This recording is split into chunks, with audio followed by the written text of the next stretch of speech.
हरि ओम आत्मीय भक्तजनों, सप्रेम जय श्री हरि। आज जया एकादशी की व्रत है। सर्वसिद्धि प्रदायक माघ मास के शुक्ल पक्ष की एकादशी का नाम जया एकादशी है।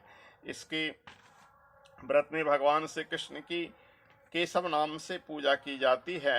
इस व्रत को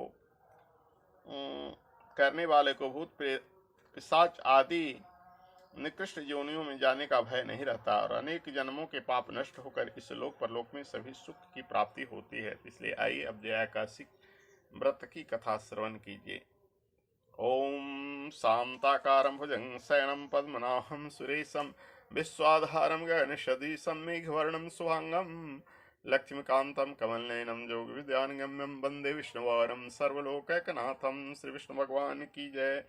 धर्मराज युधिष्ठिर ने भगवान श्री कृष्ण से कहा कि हे प्रभु जनार्दन, आपने माघ मास के कृष्ण पक्ष की खट्टतीला एकादशी का अत्यंत सुंदर वर्णन किया है। अब आप कृपा करके माघ मास के शुक्ल पक्ष की एकादशी का क्या नाम है, व्रत की विधि और उस दिन कौन से देवता का पूजन किया जाता है, विस्तार पूर्वक से हमें बतलाने की कृपा कीजिए, कहिए।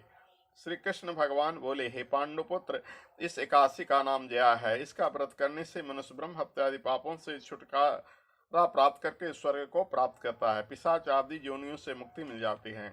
अतएव सभी को यह व्रत विधि पूर्वक करना चाहिए। अब मैं तुमको पद्म पुराण की कथा सुनाता हूँ। देवराज इंद्र स्वर्ग में राज करते थे और अन्य सभी देवगण पूर्वक स्वर्ग में रहते थे।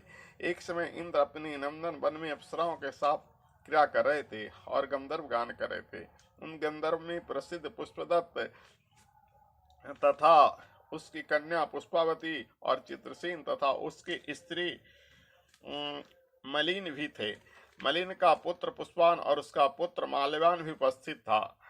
उस समय पुष्पवती मालवान को देखकर मोहित हो गई और काम बाणों से चलायमान होने लगी। उसने रूप, सौंदर्य, हाव भाव आदि द्वारा मालवान को वश में कर लिया।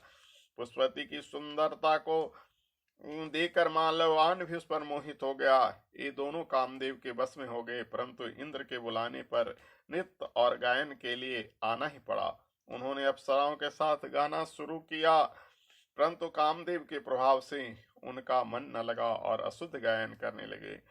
उनके भाव भंगिमाओं को देखकर इंद्र ने इनके प्रेम को समझ लिया और इसमें अपना अपमान समझकर इन दोनों को श्राप दे दिया कि तुम मृत्युलोक में जाकर पिशाच का रूप धारण करो और अपने कर्मों का फल भुगतो।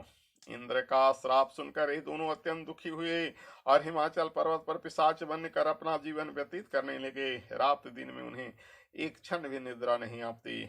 उस स्थान पर अत्यंत सर्दी थी, उसके दांत सर्दी से कटकटा रहे थे। एक दिन पिशाच ने अपनी स्त्री से कहा, न मालूम हमने पिछले जन्म में ऐसे कौन से पाप किए हैं जिससे हम इतनी दुखदायी पिशाच योनि को प्राप्त हुए। दैव योग से एक दिन माघ मास के शुक्ल पक्ष की जया एकादशी नाम की एकादशी आई। उस दिन इन दोनों ने कुछ भी भोजन नहीं किया और न कोई पाप कर्म किए। वे दोनों अत्यंत दुखी मन से पीपल वृक्ष के नीचे बैठे रहे। जब सूर्य नारायण अस्ताचल को चले गए तब रात्रि भर इन दोनों को सर्दी के कारण निद्रा भी नहीं आई और दूसरे दिन प्रातःकाल होते ही इस व्रत के रात्रि जागरण के प्रभाव से इनकी पिशाच योनि की पिशाच रूपी देह छूट गई और अत्यंत सुंदर वस्त्रों तथा आभूषणों से यानी जेवरों से अलंकृत होकर दोनों ने स्वर्ग लोक को प्रस्थान किया। उस समय आकाश में देवगण तथा गंधर्व उनके स्तुति किए तथा पुष्प वर्षा करने लगे।